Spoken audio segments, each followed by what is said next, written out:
And we just held our county general election and with our state primary, and that's over and done with. And those that won in the state primary will come over to the November to run. We will once the elections are all certified at the state level, we will have a Democratic and a Republican nominee, along with several independents for all of those offices, which will include the governor, the U.S. House of Representatives, and the Tennessee House of Representatives.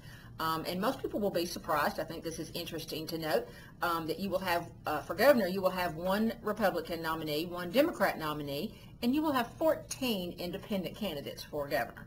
So even though you think this might be a short ballot, there will be a lot of candidates on the ballot. There are very few offices, but a lot of candidates. That will not be the case with the U.S. House of Representatives in the 7th or the 8th. We just have one independent in each of those, along with your Democratic and Republican nominee, and your state house, which are the 67th, the 68th, and the 78th state house districts for Montgomery County. And we have no independents, so we'll just have one nominee for each of those two parties.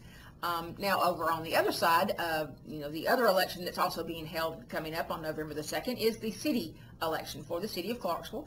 We have the city mayor, which is a 4-year term, along with 6 city council seats. The city council has 12 wards. They have staggered terms, so there will be 6 city council seats that are coming up for election this time. And those wards are 1, 2, 6, 7, 10, and 11. We have quite a few candidates that are now qualifying or have qualified. For the city mayor, we have 8 candidates that have qualified to have their name appear on the ballot. For Ward 1, at this time, we have 2 candidates. City Council Ward 2, we only have 1 candidate. And Ward 6, we have 5. We have 5 in that race. And Ward 7, we have 2. Ward 10, there are 3. And Ward 11, there are 3. So there's going to be a lot of contested races coming up in November. So I think it will make for an interesting fall. It will be August the 26th at noon.